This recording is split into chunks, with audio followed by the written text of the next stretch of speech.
Hello friends, welcome to our মেডি রান্নাঘর। তো ফ্রেন্ডস, কেমন আছো? আশা করি ভালোই আছো। তো ফ্রেন্ডস, আজকে সকাল সকাল আমার বউ চলে গেল বাজারে।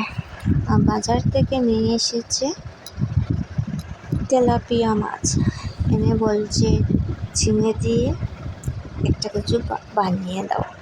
তাই আর কি করবো, চলে গেলাম রান্না করে রান্নাটা বসিয়ে মাছগুলোকে হালকা ভেজে তুলে চিংড়াগুলো ছোট ছোট করে বসিয়ে তেল দিয়ে তারপর একটা মশলা বানিয়েছি, পুরনো পেঁয়াজ দিয়ে দিলাম। পেঁয়াজটা হালকা হয়ে এলে পরে দিয়ে দিলাম ওই তার পেস্ট করা মশলাটা দেওয়ানোর পর একটু মশলাটা ভাজা হয়ে গেলে, তেল ছেড়ে দিলে দিয়ে দিলাম এতে আমার ঝিঙে সবজি। তারপর ভালোভাবে ঝিঙ্গাটা সিদ্ধ হওয়ার পর আমি জল দিয়ে তারপর একে একে মাছ দিয়ে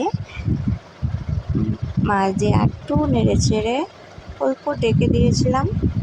তারপর এই দেখো আমি নামিয়ে নিচ্ছি আমার তেলাপিয়া মাছের আজকের রেসিপি ঝিঙে দিয়ে। এই গরমে কিন্তু দারুণ লাগে এটা খেতে। তো কেমন লাগলো অবশ্যই জানিও।